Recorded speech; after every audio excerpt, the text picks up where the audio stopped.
Cette émission vous est présentée et commanditée par votre Caisse populaire de la Haute-Gaspésie qui vous offre un éventail complet de services adaptés à vos besoins. 418-663-2214. Bonsoir tout le monde, bonsoir aux gens dans l'assistance qui sont nombreux ce soir. Alors bienvenue à la séance du Conseil. Bienvenue aux gens qui nous suivent par le biais de la télévision Haute-Gaspésie à la séance du Conseil municipal, séance du mois de mars. Avant de faire l'ouverture de cette séance-ci, on a un petit spécial à faire en ouverture de réunion. La salle elle est pleine ce soir, tant mieux, bienvenue tout le monde. C'est les gens, les proches, soit la famille et les amis de Bérengère Terrien, BT, qui travaillait pour la ville de Sainte-Anne-des-Monts, qui a travaillé au-delà d'une trentaine d'années ici comme directrice des loisirs. Alors, je pense que tout le monde reconnaît de qui on parle. Lors du décès de Mme Bérengère dans les derniers temps, c'était sa volonté de remettre des objets, des prix qu'elle a remportés lors de sa carrière ici à la ville de Sainte-Anne-des-Monts. Alors, la famille m'a fait parvenir dans les dernières semaines quelques prix que je pense qu'on voit, les gens à l'écran puissent le voir parce que notre télésino Roger filme actuellement les prix que Bérengère a remportés. Alors, en collaboration avec la sœur de Bérengère, Mona, on a un petit texte qui va représenter ici chaque prix en question que Bérengère. Et Bérengère, son souhait était de léguer ces prix-là à l'Hôtel de Ville. Alors, il y a quelques armoires vitrées, que ce soit à l'Arena, c'était la directrice des loisirs, dans mon bureau, à l'accueil ici, dans notre salle de conférence, on a aussi une armoire vitrée où il y a des objets de valeur qui sont la propriété de la ville de Sainte-Anne-des-Monts. Alors, les objets de Bérengère prendront place aussi dans différents endroits de la ville de Sainte-Anne-des-Monts. Alors, voici. Bérengère, ce n'était pas seulement qu'un prénom, c'était un personnage à elle seule. Elle imposait le respect, détectait la vraie personnalité des gens et lorsqu'elle donnait sa confiance et son amitié, c'était pour longtemps. Pendant plusieurs années, elle a beaucoup donné. Bérengère était passionnée, généreuse, elle avait de l'intuition et du bagou. Comme tout travail est souvent récompensé, le samedi 16 juin 2001, Bérengère recevait le prix Excellence individu à Chandler. Tout son mérite ne s'arrête pas là, car ce prix ouvrait la porte au prestigieux prix Bénévolat Dollard-Morin, qui lui fut remis le 12 octobre 2001 à l'Assemblée nationale par la ministre déléguée au tourisme, aux loisirs et au sport, M. Richard Legendre. En 2006, Bérengère est en nomination pour Bénévole en action. Elle remporte haut la main le prix Hommage Bénévolat. C'était au tour maintenant de la ministre de l'Emploi et de la Solidarité sociale, Mme Michèle Courchaine, qui lui remet le prix à l'Assemblée nationale à Québec. Le 9 juin 2012, lors d'un gala, prix excellent à Saint-Godefroy, en Gaspésie, Bérengère reçoit le prix Lise Lelièvre. Ce prix en particulier lui tenait à cœur et c'est avec grand honneur qu'elle le reçoit. Le 1er octobre 2013, Journée internationale des aînés, Bérengère est sacrée personnalité aînée de l'année par la table régionale de concertation des aînés. Son prix lui est remis à Sainte-Anne-des-Monts par la comédienne Mme Nicole Leblanc. Pour couronner le tout, le 3 décembre 2013, Bérengère est couronnée lauréate de la région Gaspésie-Île-de-la-Madeleine et reçoit le prix Hommage aîné des mains du docteur Régent Hébert au manoir Montmorency à Québec. Il ne faudrait surtout pas oublier son implication dans l'ACEQ en 2012, où elle réalisa le défi Tête à prix et amassant une somme record pour la région. Rappelons-nous ce qui lui a motivé à s'impliquer communautairement. Faire du bénévolat, c'est enrichissant. Lorsqu'on est bien entouré, je pourrais en faire sans arrêt. C'est un prix de famille et de communauté que je reçois et je tiens à le partager avec tous les bénévoles avec qui je travaille. Alors sur ce, Bérengère, les objets vont rester avec nous à l'Hôtel de Ville. Il y en aura une distribution qui sera faite un peu partout dans différents endroits stratégiques. Je remercie la famille et les amis de participer ce soir à cette séance, d'avoir cette petite cérémonie. Merci aux gens à la télévision de prendre connaissance des objets et du portrait de Bérengère que Roger nous a filmé à l'écran. Alors voilà.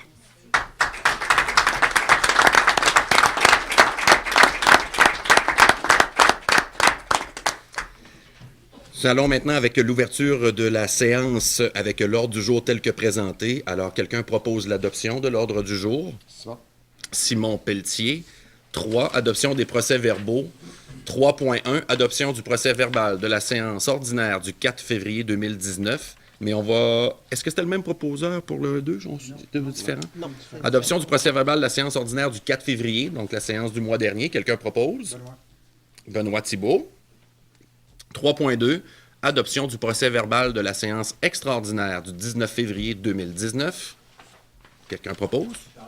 En passant, on va vite des fois là-dessus, mais c'est les procès-verbaux, ils sont acheminés, bien sûr, avec les documents à chacun des conseillers 3-4 jours à l'avance. Alors, on les a lus et conformes à nos discussions. Alors, c'est pour ça, des fois, qu'on va vite un peu sur l'adoption des procès-verbaux. Juste comme ça. 4.1, information, chloration de l'eau potable. Alors, voici le portrait mis à jour aujourd'hui de la chloration de l'eau.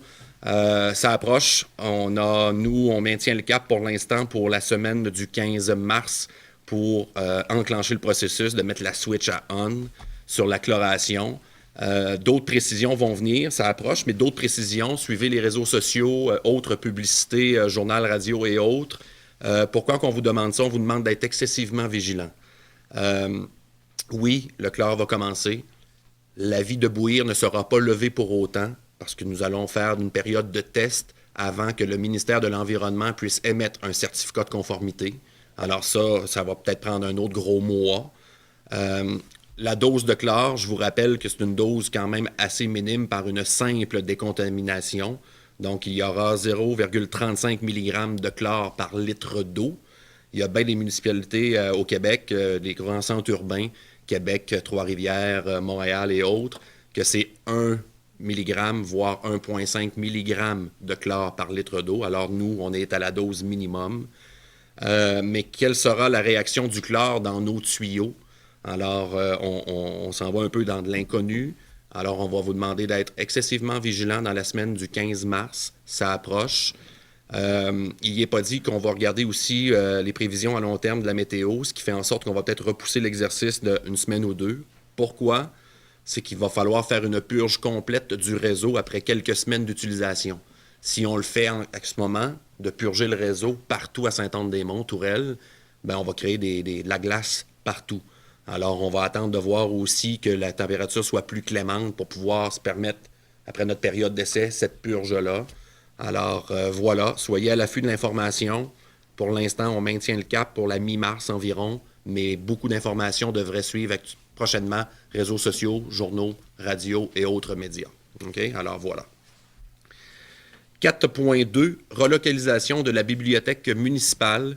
On voulait en faire un point d'information. Vous savez, tout le monde, que nous avons reçu un bon montant d'argent pour refaire une rénovation et même agrandissement de la Maison de la Culture. Nous sommes actuellement en appel d'offres. Vendredi dernier, il y avait la fin du dépôt des soumissions, mais seulement pour les appareils audio et les rideaux.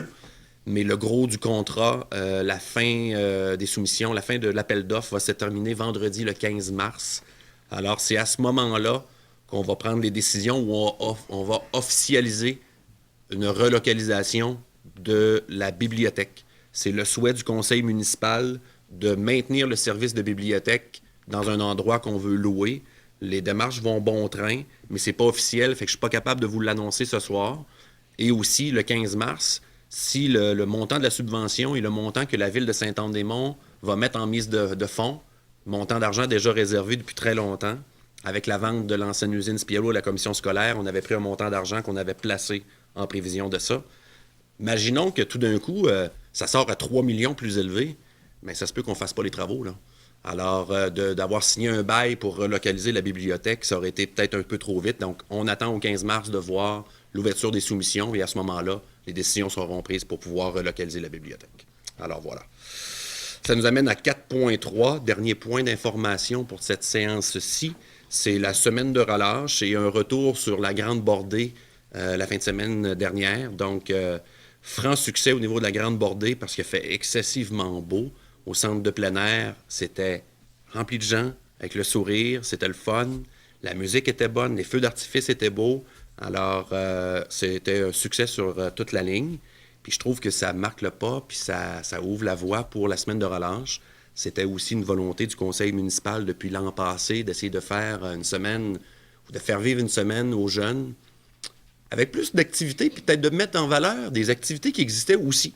Alors, on a une belle semaine aujourd'hui, entre autres. Il y avait des quilles qui étaient gratuites. Ce matin, je suis allé faire un tour et c'était complet, je peux vous le dire. Je pense que... La fiesta tropicale à la piscine. Fiesta tropicale à la piscine, je suis allé faire un petit tour et on m'a dit qu'il avait atteint le quota. Je pense que c'est 131 ou 141 baigneurs à la fois maximum. Le bassin était plein. Il y avait aussi, avec Mme Maryse Marceau, la peinture sur tissu. Oui. L'atelier était complet aussi. Alors, vérifiez les réseaux sociaux. La programmation est en route. Alors, on veut faire bouger nos jeunes cette semaine, puis on est fiers de notre programmation. Puis il y a des ateliers de danse demain pour les 6-12 ans et 12-17. Il reste encore des places. Fait que s'il y a des jeunes qui ont le goût de s'inscrire, il sera encore le temps. Merci, Ariane, effectivement. On est maintenant à la portion administration en 5.1. Embauche de M. Steve Dumont au poste de directeur du service incendie de la ville de Sainte-Anne-des-Monts. Donc, avec le départ à la retraite dans l'année, plus tard, à la fin de l'été, de M. Carole Dugas comme chef incendie. On avait, nous, eu des discussions au conseil municipal à voir si on ouvrait le poste et autres.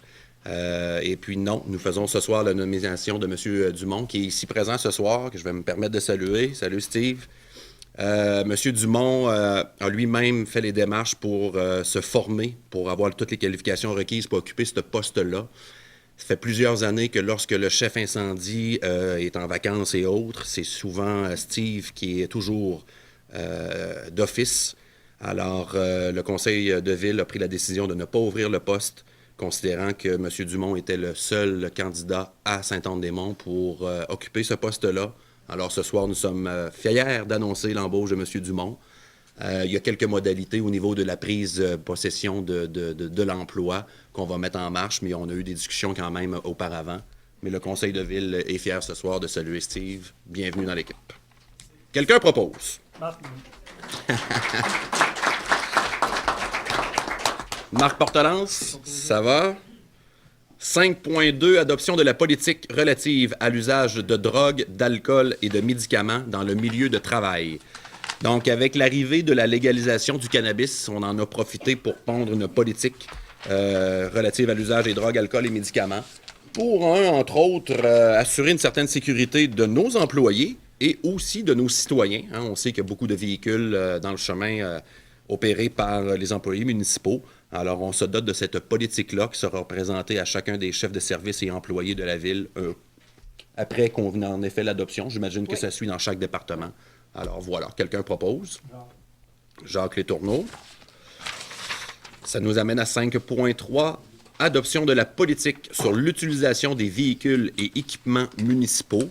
Alors, même chose, nous n'avons pas ce type de politique. Alors, puisque beaucoup de véhicules que d'employés utilisent dans le cadre de leurs fonctions, d'avoir une politique adéquate.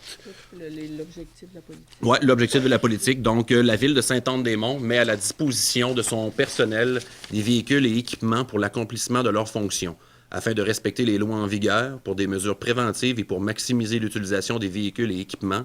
La ville établit des règles en matière d'utilisation des véhicules et équipements. Alors, voilà. Quelqu'un propose? Jacques Letourneau. 5.4, déclaration d'urgence climatique. Voici. Ce ne sera pas de cachette qu'avec les changements climatiques, le réchauffement de la planète, il y a différents problèmes qui surgissent. Moi, je vais parler entre autres d'érosion côtière, où ce que ça nous fait excessivement peur. En un an et demi, on a procédé, c'est pas vrai, le ministère de la Sécurité publique et civile a procédé à l'expropriation de 2 résidences sur le territoire de Sainte-Anne-des-Monts, due à l'érosion côtière. Considérant que beaucoup de municipalités au Québec et beaucoup d'MRC ont adopté ce type de déclaration d'urgence climatique-là, je vais en faire une lecture de quelques considérants. C'est d'avoir le réflexe, lorsque le conseil municipal a une prise de décision à prendre, lorsqu'on a nos dossiers en séance de travail, c'est de toujours peut-être avoir le réflexe d'avoir l'impact sur l'environnement, qu'est-ce que ça va faire. Je vous donne un exemple. On est très fiers à l'époque, quand on a fait les rénovations du système de réfrigération de l'Arena, il y avait différents scénarios, différentes technologies à laquelle on pouvait adhérer. Et on avait choisi la plus verte qui était sur le marché, soit au CO2, et avec une récupération de chaleur. Ce qui fait en sorte qu'en plus d'économiser des sous à cause de la récupération de chaleur, mais on utilise beaucoup moins de mazout, qui est quand même très bon pour l'environnement d'utiliser la récupération de chaleur. Alors, c'est d'avoir le réflexe en ce sens lorsqu'on va avoir des prises de décision. Mais on s'entend, tout est relatif. Si j'ai accès à acheter quelque chose pour notre municipalité, hein, on est les chiens de garde des finances de la ville aussi, on a un objet quelconque, un équipement à investir puis qui coûte 100 $, mais c'est pas vrai qu'on va en acheter un à 300 000 parce qu'il est plus écolo aussi. T'sais, il va falloir trouver le juste équilibre. Je pense qu'on va être capable de bien doser ce type de décision-là, mais en même temps, c'est d'avoir ce réflexe-là. Alors, je vous lis quelques considérants. Considérant la crise climatique actuelle découlant de l'augmentation dans l'atmosphère des gaz à effet de serre et de l'augmentation de la température moyenne du globe, toutes deux dues à l'activité humaine, considérant que cette crise climatique menace la planète et l'humanité notamment au niveau économique, alimentaire, environnemental, de la santé et de la sécurité, considérant le cri d'alarme lancé par la communauté scientifique et les organisations internationales face à cette crise climatique, considérant la préoccupation des élus face à cette crise climatique et à ses conséquences, considérant qu'il est urgent d'agir, ce soir, nous adoptons la politique, ce qu'on appelle la DUC. Vous allez peut-être entendre parler de ça, la DUC, donc Déclaration Urgence Climatique. La Ville de Saint-Anne-des-Monts adopte cette déclaration-là ce soir. Alors voilà, quelqu'un propose. Charles Soucy. 5.5, autorisation d'un appel d'offres public pour services professionnels en ingénierie, projet de réhabilitation de la piste 1432 et mise aux normes de l'aéroport. Alors, une semaine avant Noël, tout le monde se rappelle, a vu passer que nous avons obtenu une bonne subvention pour obtenir une certification de notre piste d'aéroport, ce qui va nous permettre d'obtenir le service d'évacuation médicale d'urgence par avion. Alors, la première étape, la première démarche, c'est de lancer un appel d'offres pour obtenir les services professionnels en ingénierie. Alors, nous sommes fiers ce soir de commencer à patauger dans ce projet-là. Un autre projet qui va être motivant quand même au niveau des infrastructures de la Ville de Saint-Anne-des-Monts. Je pense que c'est essentiel et important. Ça fait plusieurs années que le milieu travaille sur ce dossier-là. Enfin, ça s'officialise. Alors, nous en sommes très fiers. Quelqu'un propose? Marc Portelance. 5.6, achat d'une caméra Promotech de la MRC de la Haute-Gaspésie. Soyez attentifs, là. Les carrières et sablières doivent remettre une subvention, une ristourne, une redevance sur le nombre de tonnages qu'ils exploitent, qui sortent de la carrière lorsqu'ils utilisent des rues municipales. On s'est toujours fié sur la bonne foi des exploitants, bien sûr, mais qu'en est le contrôle? La MRC a décidé d'acheter 3 caméras pour 3 carrières existantes sur le territoire de la MRC, mais il y a eu une erreur. Ils en ont placé une sur le territoire de la Ville de Saint-Anne-des-Monts. Donc, quand on a vu le procédé, puis que ça pouvait être concluant, puis qu'on pouvait peut-être faire des sous parce qu'il y a quand même des données aux endroits qui ont installé ce système-là de Promotech, ce qui fait en sorte que c'est une capture de chaque camion avec le nombre d'essieux qui sont capables d'évaluer le nombre de tonnes de gravier qui peut sortir de la carrière, ce qui fait en sorte que là, nous connaissons le tarif et le nombre de tonnes, donc on connaît la redevance que nous devons recevoir. Alors, puisque la MRC en a installé une sur la carrière à Saint-Anne-des-Monts, nous avons sur le territoire, le conseil municipal a décidé de prendre entente avec la MRC parce qu'eux autres, ils voulaient la récupérer puis la remettre à l'autre carrière, parce que c'est une erreur. On va la conserver puis la rembourser à la MRC. Alors, comme ça, on va aller chercher notre juste prix, notre juste valeur en redevance. Alors, voilà. Quelqu'un propose? Jacques Létourneau. 5.7, ouverture à l'interne du poste de préposé de maintenance loisirs, 32 semaines par année. C'est une ouverture de poste à l'interne. Est-ce qu'on peut nommer la personne? C'est quoi? C'est suite à un départ, là. Il y a quelqu'un qui... Oui, exact. C'est un départ à la retraite de M. Jean-Paul Vallée, qui a décidé d'accrocher ses patins. Il travaillait à l'Arena. On ne dira pas son âge, par exemple. On l'a convaincu pour essayer de rester au moins une autre année, mais non. Alors, pour l'instant, c'est-tu ce soir que nous payons les sommes dues? Non. Non, c'est ça. Donc, on en reparlera un autre moment. Alors, c'est tout simplement l'offre d'emploi à l'interne pour l'instant. Vous savez, avec même les gens de la voirie, au niveau de l'ancienneté, il y a des gens qui pourraient aller postuler sur le poste de 32 semaines de M. Vallée. Alors, c'est seulement une ouverture de poste à l'interne et nous devons le faire par résolution ce soir. Quelqu'un propose?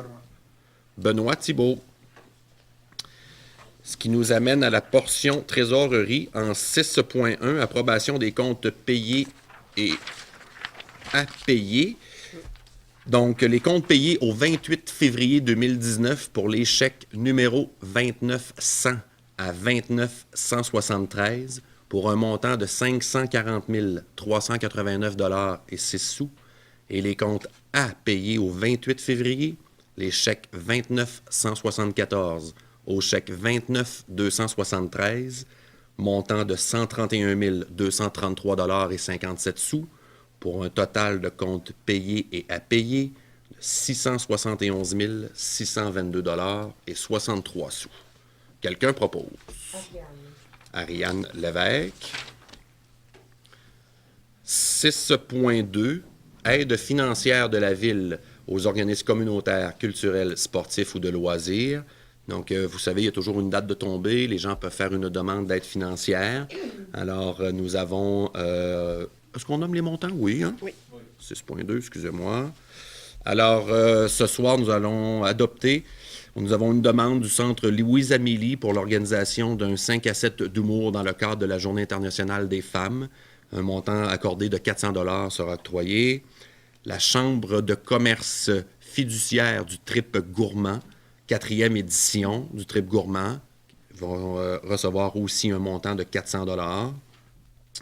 Les Chevaliers de Colomb de Sainte-Anne-des-Monts pour l'organisation du déjeuner de la fête des mères du 12 mai prochain recevront aussi 400 $.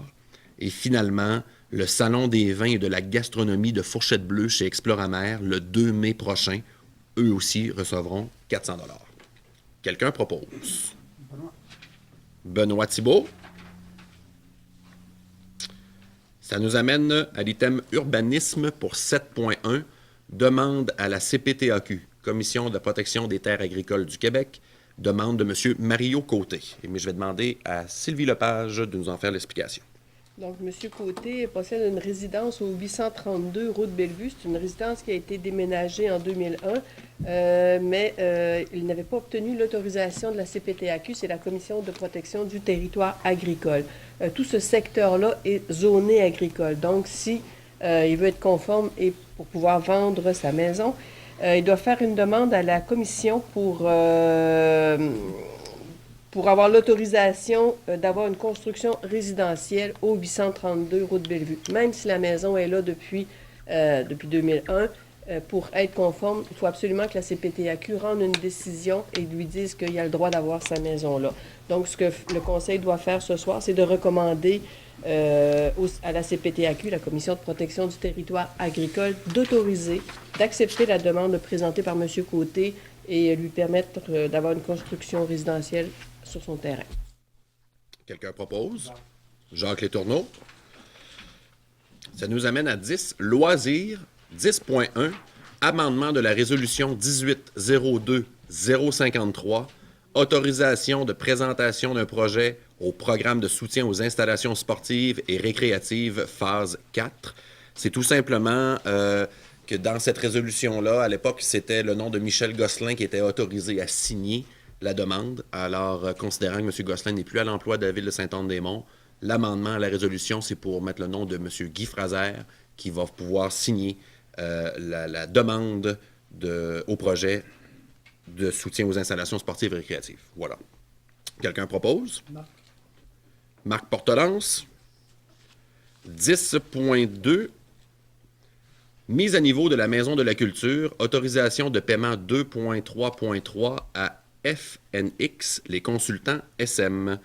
Donc, dans le cadre de notre rénovation projet Maison de la Culture, alors c'est des factures que nous payons en cours de route, des spécialistes, des chargés de projet qui nous ont accompagnés. Alors, celui-ci est pour les consultants SM. Le montant, incluant les taxes, est 13 640 $ et 63 sous. Et c'est le chargé de projet qui est en charge de tout ça, des planigrammes, qui nous demande de faire le paiement. Donc, il y a un suivi. On nous confirme que ces travaux-là ont été faits. Donc, c'est une reddition de compte, ce qui fait en sorte qu'on se permet de faire le paiement ce soir. Quelqu'un propose? Ariane Lévesque. Ce qui nous amène à 10.3, mise à niveau toujours de la Maison de la Culture. Autorisation de paiement 2.4.8 à Mario Briand. Ça s'en vient. Alors, même chose, c'est un certificat émis par notre chargé de projet Planigramme, un montant incluant les taxes de 3 736,68. Quelqu'un propose? Charles Soucy. Enfin, le point 10.4, acceptation de l'entente pour les travaux de réparation suite à l'effondrement de conduits d'acier de récupération de chaleur à l'aréna J-Robert-Lévesque. Alors, vous vous rappelez... on a eu un dégât, un bris majeur, là, une tuyauterie qui a cédé. Heureusement, il n'y avait personne. Ça ne s'est pas produit lorsqu'il y avait soit du patinage artistique ou une partie de hockey. On est très content de ce bout-là. Alors, il y a eu une entente avec tout le contracteur général, le plombier qui était en sous-traitance, l'ingénierie, la ville de Saint-Anne-des-Monts. Alors, tout le monde va y mettre un peu la main à la pâte pour parvenir à refaire les travaux sans déclarer aux assurances. Alors, puis autre chose, c'est qu'il y a encore des plans qui seront fournis par la firme d'ingénierie pour voir qu'est-ce qu'il faut refaire comme travaux. Et à la fin des travaux, il y a aussi un ingénieur qui va nous donner une reddition de compte en nous mettant un certificat de conformité. Alors, ce qui nous assure une certaine garantie de dire que voilà, les travaux sont faits adéquatement. Ce ne sera pas juste du rafistolage, c'est important de le souligner, c'était ma crainte d'ailleurs. Alors, puisqu'il y a une entente avec tous ces partenaires-là ce soir, nous avons besoin de passer la résolution. Alors, quelqu'un propose? Ariane Lévesque, merci. L'ordre du jour en étant épuisé, ce qui met fin à la portion télédiffusée de la séance du Conseil. Merci beaucoup et au mois prochain. Cette émission vous est présentée et commanditée par votre Caisse populaire de la Haute-Gaspésie qui vous offre un éventail complet de services adaptés